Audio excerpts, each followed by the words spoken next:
Isa ka ba sa mga nakaranas ng matanong ng balita sa showbiz nung nag-a-apply ka ng passport sa Philippines? Yan kasi ang diskarte ngayon ng Department of Foreign Affairs para mapigilan ng mga foreigner na nagtatangkang mag-apply ng Philippine passport sa illegal na paraan. Nagbabalik si Rainiel Pawid. Tanong, sino itong celebrity couple na na-engage nitong July last year pero biglang kinumpirmang tapos na ang kanilang engagement? Sagot, Bea Alonzo at Dominic Roque.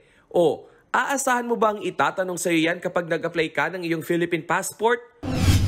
Kabilang yan sa mga diskarte ngayon ng Department of Foreign Affairs para matiyak na Pilipino nga ang nag-a-apply ng passport.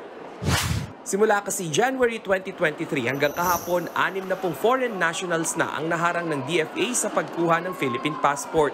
Karamihan, mga Chinese. Ang ilan nga raw nagpapanggap na PWD.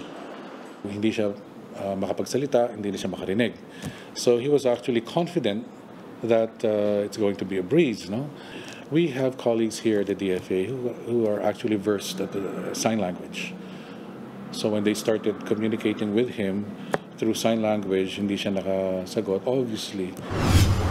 Nabisto rin ng DFA na may mga foreigner na dumarayo sa mga probinsya sa bansa para makapagproseso ng pekeng birth certificate, driver's license, postal ID at barangay clearance.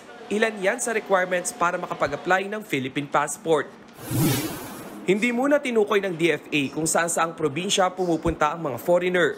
Pero may mga sindikato raw na tumutulong sa kanila na makakuha ng documentary requirements sa halagang 1.3 million pesos.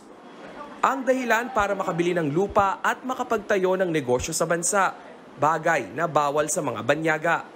It's very alarming for us kasi we want to protect the sanctity of the Philippine passport. At para magawa yan, may pa-Q&A ang DFA sa mga kahina-hinalang aplikante. Ang mga topic, pwedeng Philippine history, culture o maging local showbiz.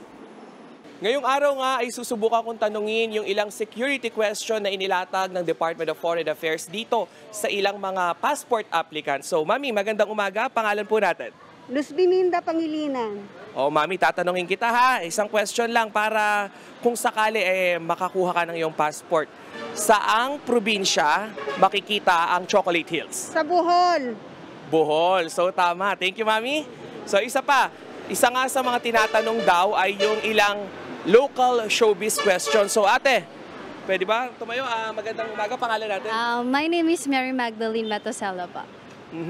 Sino ang former real-life at on-screen partner ni Catherine Bernardo? It's Danielle Padilla po. So, Danielle Padilla. So, tanungin pa natin ng isa pa, no? Magbigay ka ng 3 gulay na nasa bahay kubo. Okay po. So, nandun yung talong, sitaw, and kundol po. Yes. Thank you. Tama. So, sa mga ganyang tanong, masusukat ng ilang passport processor kung talaga ba yung nationality ng mga nag-a-apply ay Pinoy. Pero paglilinaw nila, security questions lang ang mga ito. Paglilinaw ng DFA, hindi ito magsisilbing huling basihan para issuehan ng passport ng isang aplikante. And if we feel that the applicant has questionable identity, then we start asking questions that only Filipinos would really know. Gumugulong na ang investigasyon para matukoy ang mga tao sa likod ng bagong passport scam.